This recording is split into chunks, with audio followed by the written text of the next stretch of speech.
We all hold convictions, right? That the sun will rise, your keys are probably where you left them, or maybe, just maybe, that the central plot line of your favorite true crime doc is completely airtight.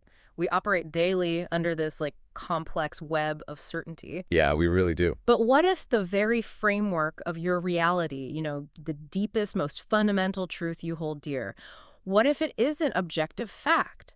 What if it's actually a highly customized, maybe even volatile mental model built entirely inside your own skull? It sounds a bit like an existential crisis maybe engineered by Christopher Nolan, doesn't it? Yeah. But that's precisely the question science is trying to tackle right now. Really? Yeah, we're investigating how our most profound convictions, whether they're religious, political, or simply the belief that the alarm clock will actually go off, how they're formed, how they're maintained, and sometimes how they're, well, aggressively defended, even when all the evidence points the other way. Okay.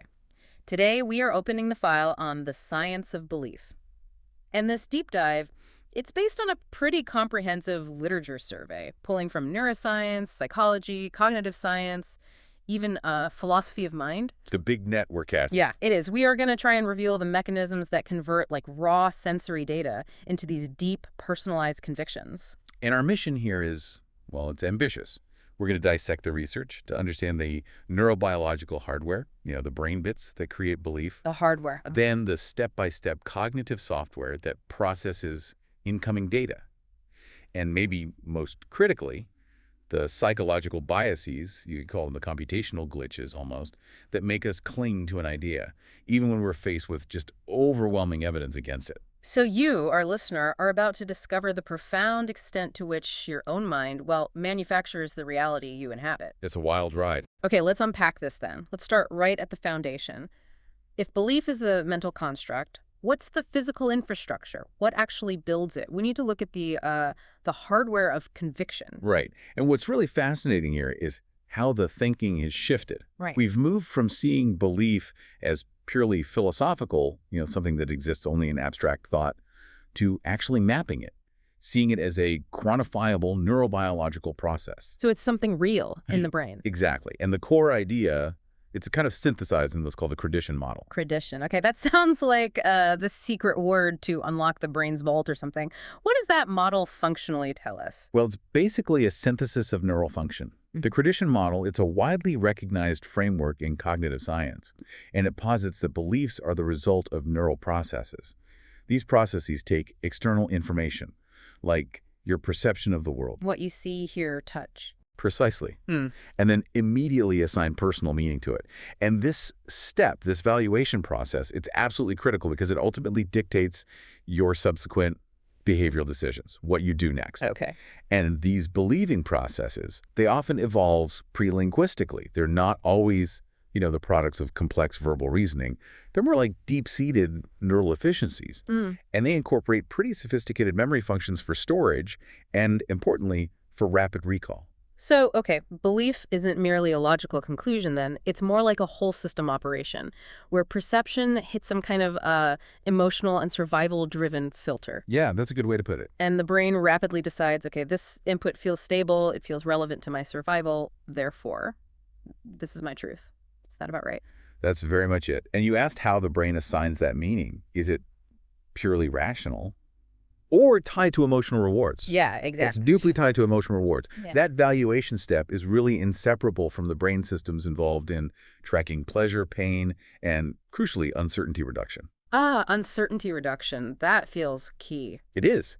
When a perceived reality aligns with the beneficial outcome, or maybe just reduces the dissonance of an unpredictable world, the belief signal gets strengthened. And this is often mediated by neurotransmitters we associate with reward learning, like dopamine. So believing something makes the world feel less chaotic, and that itself is rewarding. Fundamentally, yes. The process is about building a stable, coherent, and survival-enhancing model of the world. And that stability, it's fundamentally rewarding to the brain. Okay. And thanks to things like fMRI, neuroimaging, we can actually see this process happening, right? So where do the scanners point when we're dealing with really profound convictions, like, say, religious beliefs? Right. So when researchers examine how the brain processes these really abstract, complex beliefs, they see massive network engagement. It's not just one spot lighting up. Not one belief button. Definitely not. It involves areas for abstract semantic processing, for visual and mental imagery, and importantly, areas involved in intent-related processing and emotional theory of mind, figuring out what others are thinking and feeling. It's like a complex integration project happening across multiple lobes. Wow. Okay, so if I were looking for like the central processing unit of conviction, the place where all these inputs kind of get consolidated, where would we look anatomically? Well, the current focus really highlights the dorsal medial frontal cortex, specifically an area known as the pre-supplementary motor area, or pre-SMA. Pre-SMA. Okay. This region seems to function as a really critical high-traffic hub. It has extensive cortico-subcortical connectivity. Meaning it connects the higher thinking parts with the deeper stuff.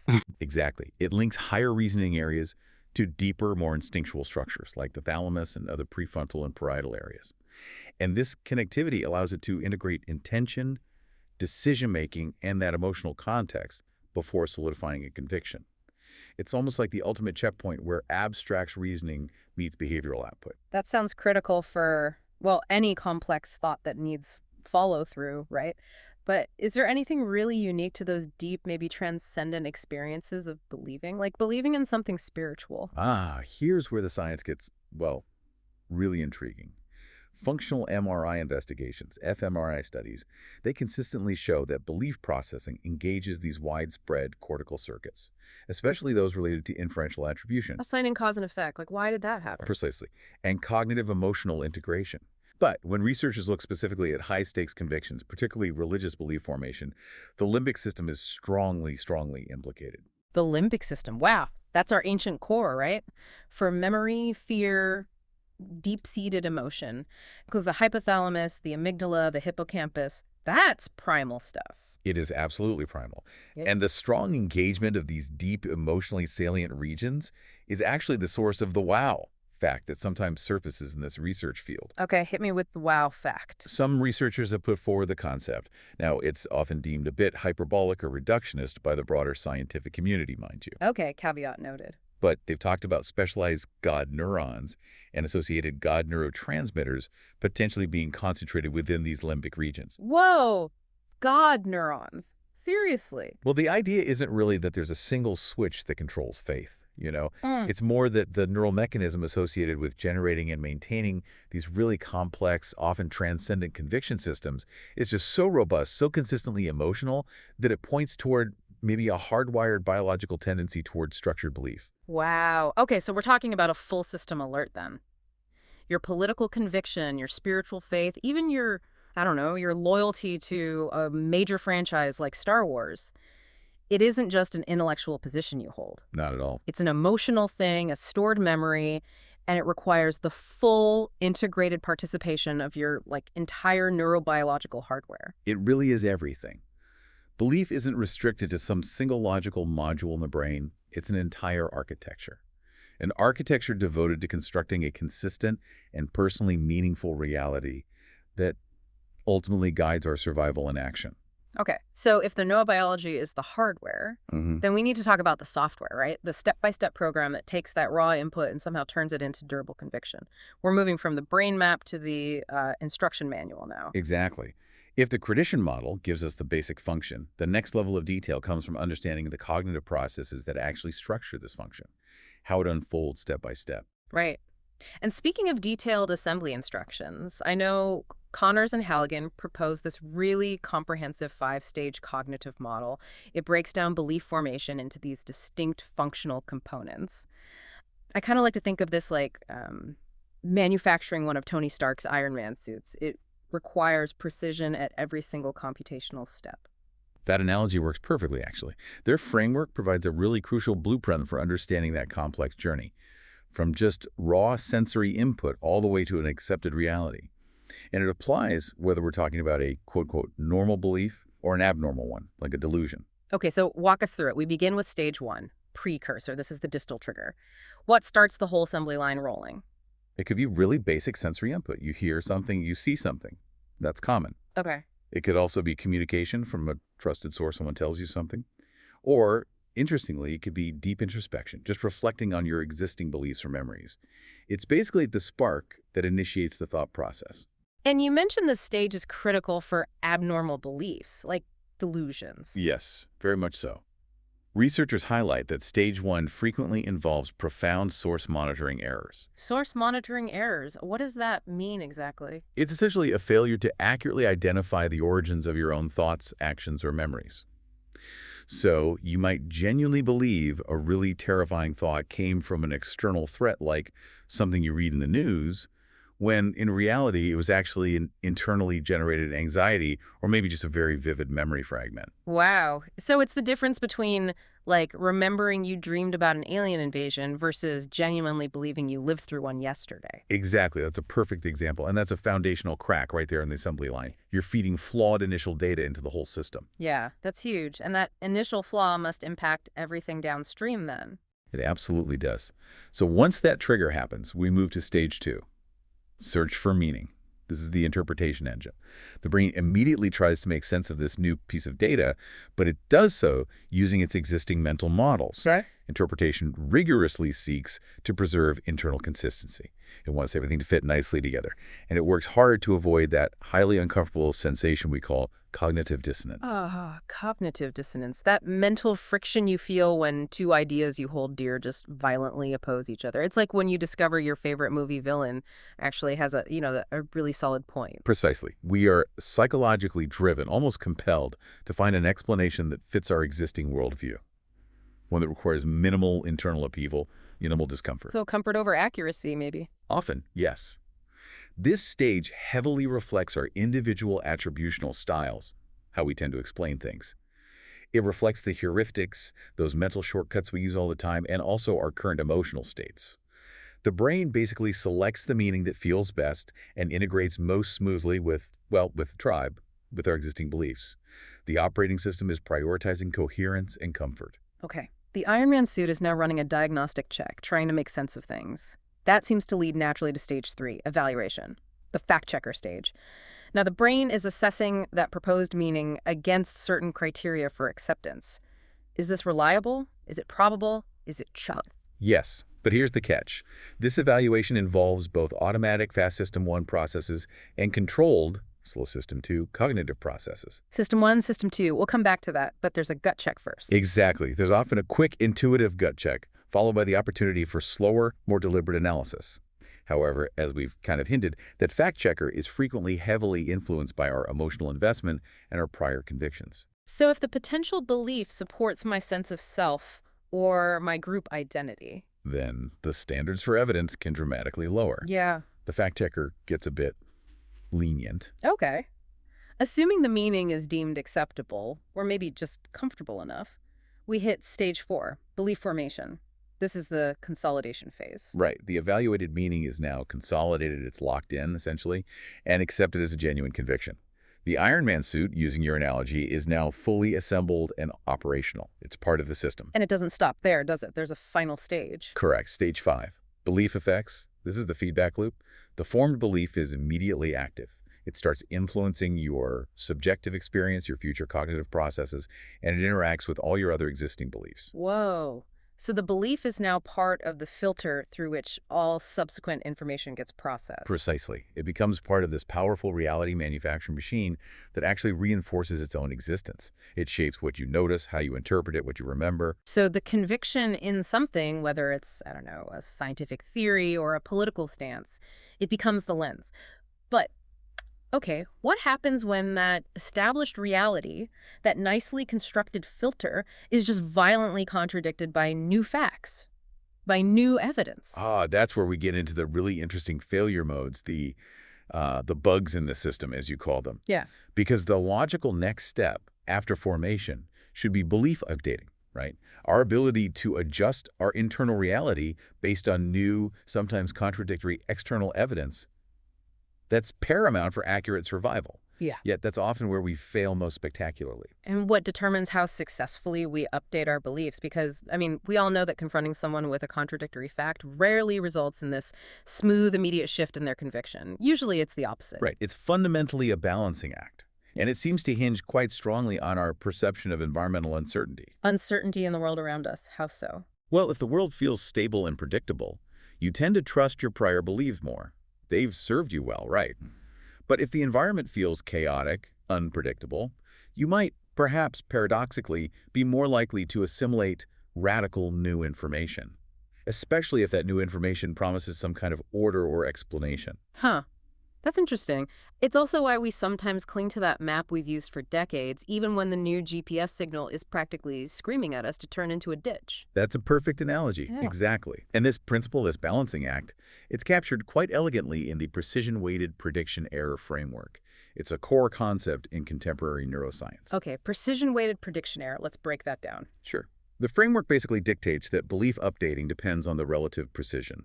And you can think of precision as the inverse of uncertainty, or the reliability of your old beliefs versus your incoming sensory evidence. Okay, help us unpack precision in this context. It sounds like more than just a vague feeling of confidence in the old idea, right? Oh, much more.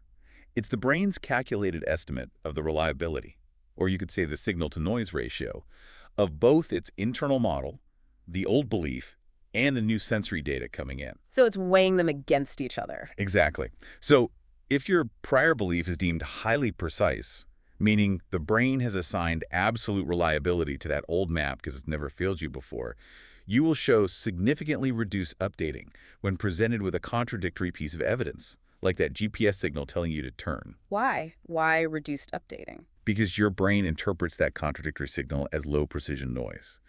It treats it as an error, an anomaly that must be ignored to maintain the integrity of the highly reliable internal model. Wow. So the brain isn't just ignoring the evidence, it's computationally devaluing the evidence because it clashes with a high-precision prior belief. Precisely that.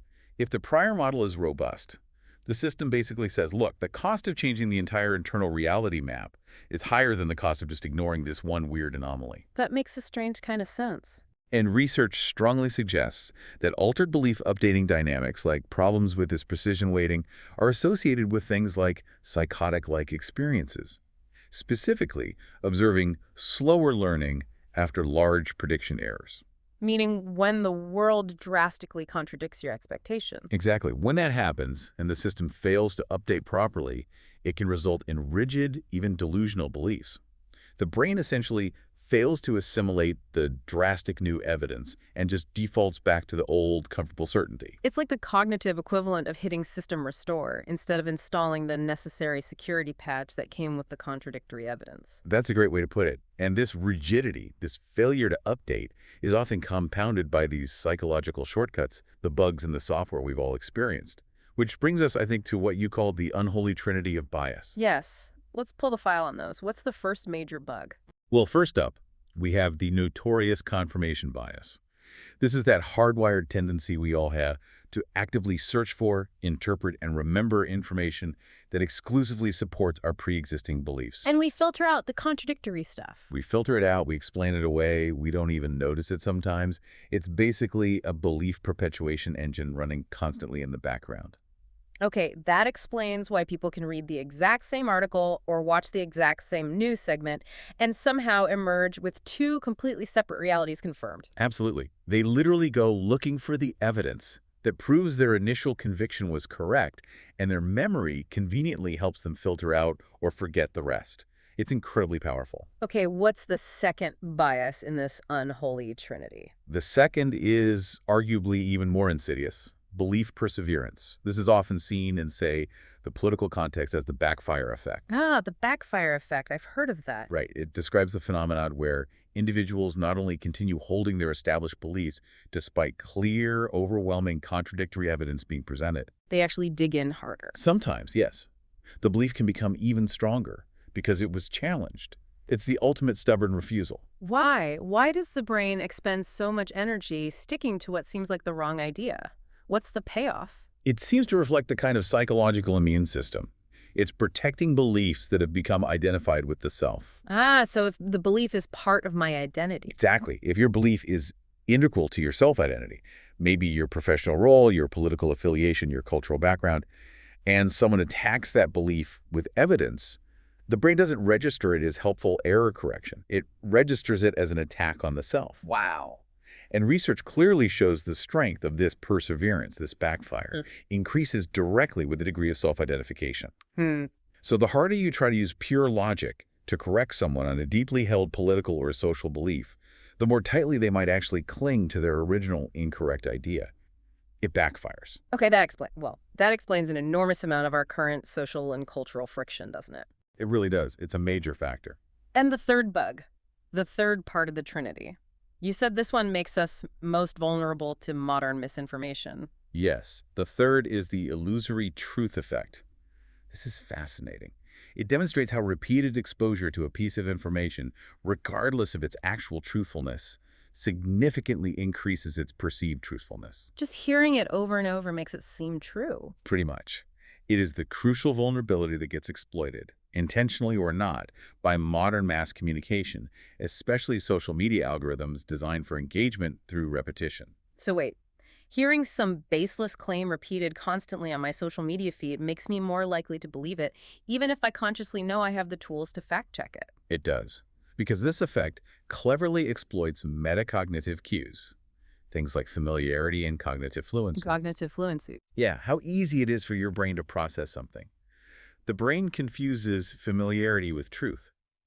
If you see the same false headline 10 times, your brain processes it just a little bit faster the 11th time.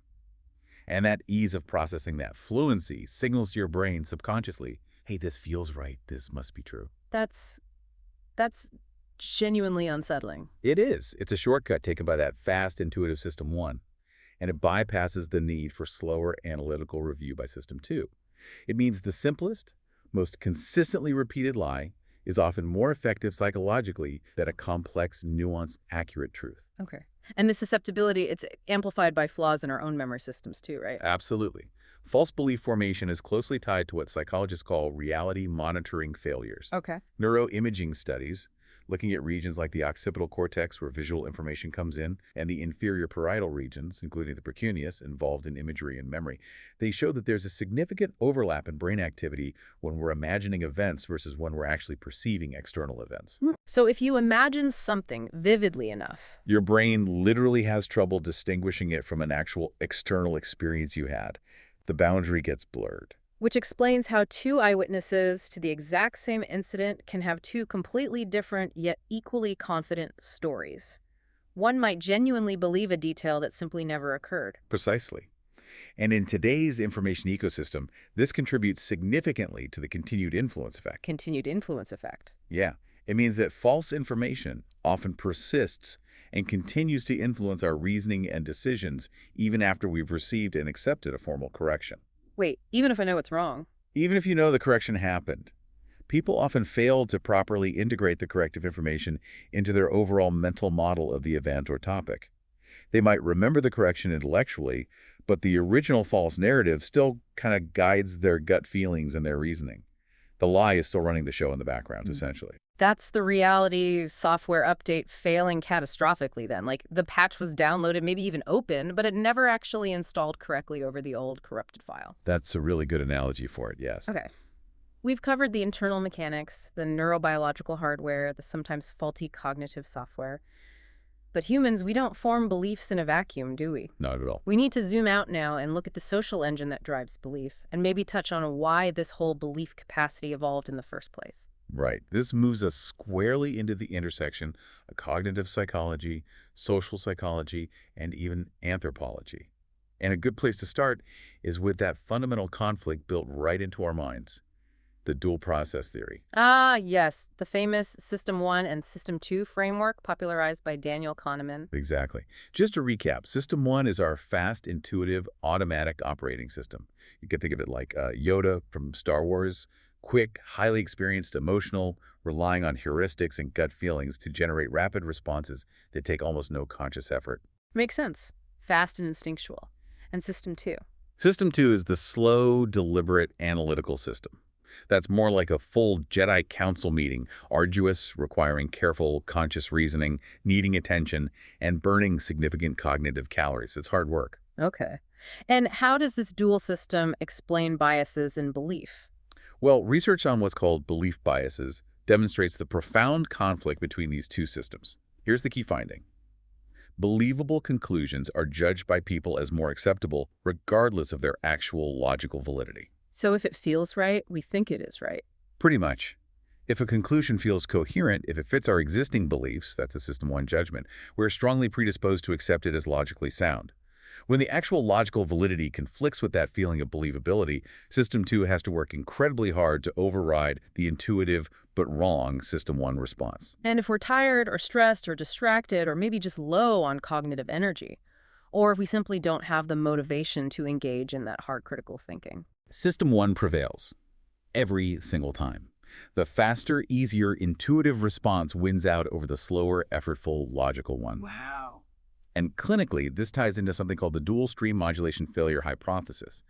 The idea here is that impaired conflict processing, basically a failure to properly engage System 2 when System 1 delivers an illogical but maybe emotionally comfortable conclusion, is hypothesized to contribute significantly to severe reasoning biases and potentially to the formation and maintenance of rigid, even delusional beliefs. So the failure to logically argue with yourself effectively isn't just like a philosophical error. It could actually represent a fundamental break with shared reality. In some cases, yes, it could be indicative of that. Okay.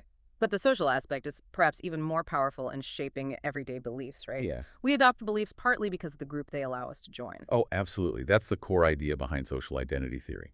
This is a really influential framework in social psychology, and it elucidates how our group memberships fundamentally shape our belief formation. How does that work? Humans naturally categorize themselves and others based on social categories, things like nationality, religion, political affiliation, even which sports team you support.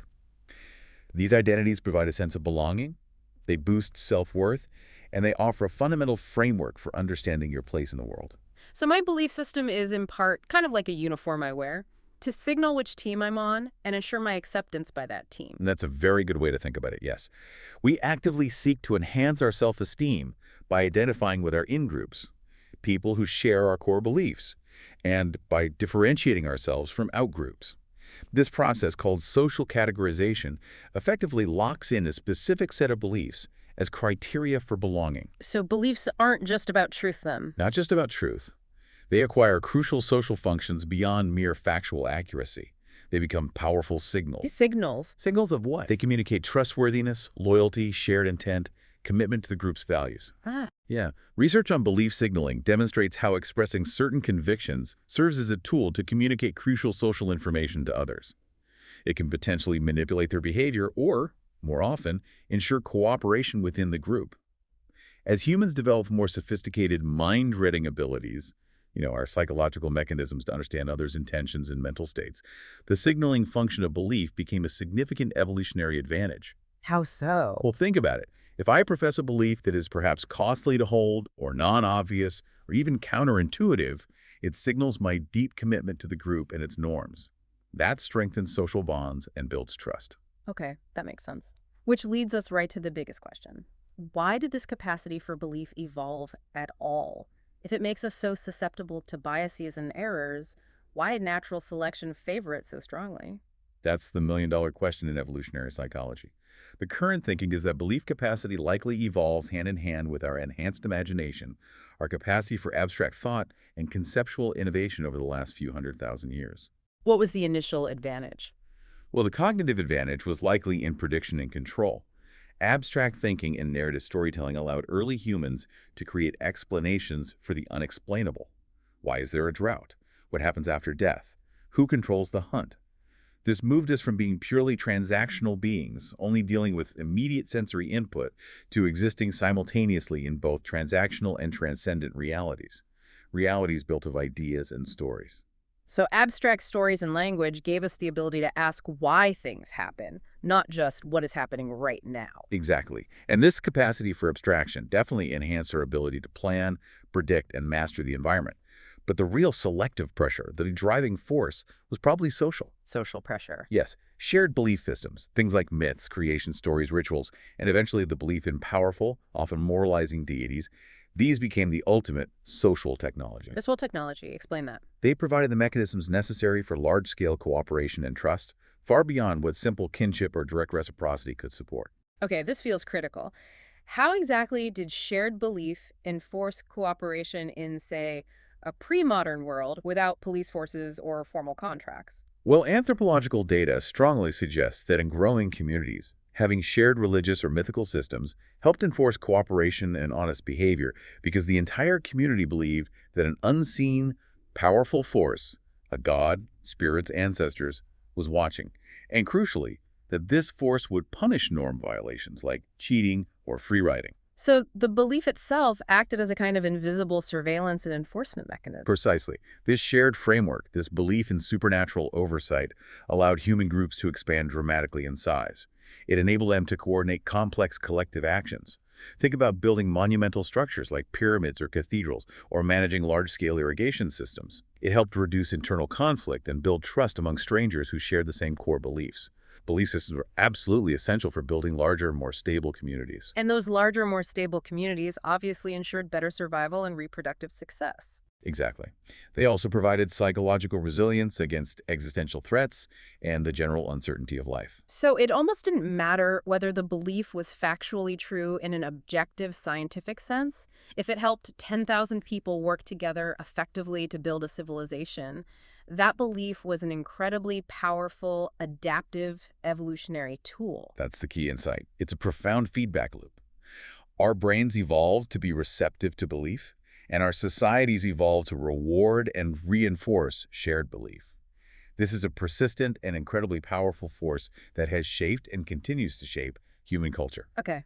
Now that we understand these deep mechanics, the biology, the cognition, the social drivers, the evolution, let's pivot to the practical implications. Where do we see the tangible, measurable power of belief in action today? Well, I think we have to start with perhaps the most dramatic and well-studied example, the placebo effect. Right, the placebo Yeah. effect, where a sugar pill can actually reduce pain. Exactly. The placebo effect is probably the most compelling evidence we have of belief's direct influence on physical, biological outcomes.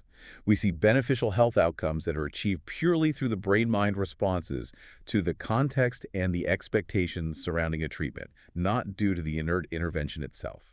So the belief itself becomes the medicine, triggering a genuine physiological change in the body. How does the brain physically translate a mental expectation into, say, chemical outcomes like pain relief? It seems to be driven largely by classical conditioning, associating the ritual of treatment with relief and very powerful expectancy effects. And crucially, neuroscientists increasingly understand this through the lens of active inference processes. Active inference. Yeah, the idea is that beliefs function as self-fulfilling prophecies at a neural level. If you genuinely believe the painkiller pill will work, your brain actively infers that outcome. It makes a prediction. And then it releases the appropriate endogenous chemicals, like natural opioids, endorphins, or maybe dopamine in reward pathways, to align the body's actual state with that mental prediction. The brain tries to make the belief come true. Wow, that's incredible. It really is. This is why researchers are now getting very interested in studying self-induced placebo effects. They're investigating how things like focused mental imagery, somatic focusing, paying attention to bodily sensations, and enhancing a person's perceived sense of control might allow individuals to consciously generate therapeutic outcomes, essentially harnessing their own belief system. That suggests a massive, largely untapped potential for conscious mind control over our physical states, doesn't it? It certainly points in that direction, yes. And presumably, to harness that potential effectively, we need to get better at thinking about our own thinking. That brings us to metacognition. Precisely. Metacognition is, broadly, our ability to monitor, evaluate, and regulate our own cognitive processes, our thinking about thinking. In the context of belief, researchers are specifically interested in something called propositional confidence. Propositional confidence, what's that? It basically reflects how confident we feel in the accuracy of our models of the external world and in conclusions or beliefs we've drawn from those models. You can think of it as the brain's built-in self-assessment score for the reliability of its own reality construct. Okay, so if that score is accurate, like if my confidence level actually matches the reliability of my belief, then I'm functioning optimally, cognitively speaking. Generally, yes. But if I'm wildly overconfident in a clearly bad belief, or maybe chronically underconfident in a true one, my system is flawed somehow. Exactly. And we see links here to mental health. For example, anxious depression is often associated with a kind of systemic underconfidence in one's judgments and abilities, while conditions involving, say, obsessive or compulsive thoughts might frequently show unwarranted overconfidence in the likelihood of negative outcomes. Is this metacognitive ability fixed, or can we improve it? That's the really promising news. Studies are showing that metacognitive sensitivity, our ability to accurately judge our own accuracy, can actually be improved. How can we train ourselves to be better internal auditors of our own thoughts? to filter out that biased noise? Well, research suggests that through structured reassessment procedures, feedback mechanisms, and specific training protocols, we can learn to better filter what's called metacognitive noise. Metacognitive noise, like those spurious feelings of certainty that often accompany strong biases. Exactly those. By learning to recognize and discount that noise, we can potentially form more accurate, better calibrated beliefs. And this directly informs clinical approaches, particularly things like cognitive behavioral therapy, CBT. Okay, how does this deep understanding of belief mechanisms, like precision weighting and metacognition, make CBT more effective in practice? CBT benefits immensely because it directly targets the belief, evaluation, and revision processes. Remember, stages 3 and 4 in that cognitive model we discussed. Right, the fact checker and consolidation stages. Exactly. So if a therapist understands that a patient's rigid, maybe pathological belief, like in severe anxiety or OCD, is being maintained partly because the patient is assigning too high a precision weight to their internal fear model, the intervention can be tailored. It can specifically target ways to safely introduce and help the patient assimilate prediction errors experiences that contradict the fear, thereby gradually challenging and recalibrating the confidence score assigned to that flawed prior belief. It's almost like a computational approach to improving psychological health. That's fascinating. It brings us back, though, to maybe the most urgent real-world issue where belief goes wrong: misinformation. If our brains are seemingly designed to be fooled by repetition, to cling to tribal certainty, and to resist correction, how do we even begin to fight back against misinformation on a mass scale? It's a huge challenge, obviously, but the research on misinformation susceptibility does offer some clear guidance, and it links back directly to our cognitive resources and biases. Individual differences matter a lot here. Such as? Well, things like educational attainment, skills in analytical reasoning, and even basic numeracy comfort with numbers and probability, these are all consistently associated with increased resistance to false beliefs and misinformation. So basically having a better equipped, better trained, and maybe more motivated system too. That's a great summary of it. A well-functioning System 2 is better at overriding those fast, intuitive, but often wrong System 1 falsehoods. Conversely, factors like anxiety are consistently shown to increase susceptibility to misinformation. Why anxiety? Likely because anxiety heightens that desperate search for quick, comforting explanations, even if they're inaccurate, just to reduce that feeling of perceived uncertainty and threat. System 1 goes into overdrive, looking for simple answers. So the best defense against being manipulated by the system seems to be things like critical thinking education, fostering analytical skills, and maybe managing anxiety levels. That feels like a powerful and practical application. It is. And looking further ahead, computational modeling holds particular promise for really bridging the cognitive and neural accounts of beliefs. We can build models. How does that help? Well, technology, including artificial intelligence and even immersive virtual reality, offers completely new opportunities to study belief formation and updating under highly controlled yet realistic ethical conditions. We can actually model the variables we've discussed, like prior precision, environmental uncertainty, confirmation bias strength, and then test precisely how they affect belief maintenance or change in a kind of digital laboratory. It's about building a digital wind tunnel for the mind to understand and perhaps eventually to fine-tune the ghost in the machine. Exactly. And we also need more longitudinal studies tracking how belief systems form and change during major life events across developmental transitions like adolescence to really understand when belief systems are most malleable, most open to change. The science of belief is truly standing at a crucial juncture, moving rapidly from abstract theory towards an actionable, integrated understanding of what actually constitutes human reality for each of us. Wow. This has been a fascinating, and I have to admit, kind of unsettling journey deep into the architecture of our own convictions. Let's try to bring it all back to the surface with, say, 3 key takeaways for our listeners to hold on to. Okay. First, I'd emphasize the biological anchor. Belief is not just some philosophical abstraction. It is a complex, quantifiable neurobiological process. It deeply engages parts of our emotional limbic system, and it's fundamentally shaped by that Kritian model, the brain's imperative to assign meaning for survival. It's physically wired into us. Okay, takeaway 1. It's biological. What's number 2? Second, the evolutionary imperative. Belief systems, this capacity for conviction, likely evolved because they were absolutely essential for human survival and, crucially, for large-scale cooperation. Shared narratives were arguably the most powerful social technology we ever invented, allowing us to build stable civilizations far beyond the limits of individual trust or kinship. Got it. Belief as social glue. And the third takeaway sounds like a warning. And third, yes, the cautionary tale. Our brains, by design it seems, are wired to prioritize internal consistency and social cohesion, often over raw, objective truth. This makes us fundamentally susceptible to a whole host of cognitive biases, like the backfire effect, that computational refusal to update rigid priors, and the illusory truth effect, where simple repetition can breed conviction completely regardless of veracity. We're built to be biased. Okay, so the science of belief really reveals that the line between what is real and what we believe is real is incredibly thin, maybe constantly blurred by our deep-seated need for certainty and belonging. Yet that manufactured belief is undeniably one of humanity's most powerful forces. It built our world, for better or worse, and now it shapes our future. And now, perhaps more than ever, it demands our critical attention, our metacognitive awareness. Which leaves us with this final, maybe provocative question for you, our listener, to consider. If we can indeed harness our conscious mind to create measurable placebo effects, literally willing therapeutic outcomes into existence, and if technology, through computational modeling and VR, can track and potentially manipulate the very formation of conviction, how long will it be before we can truly choose what we believe? Or, perhaps more chillingly, risk losing the fundamental ability to distinguish between our own mind's conviction and an external, highly optimized influence designed to shape it.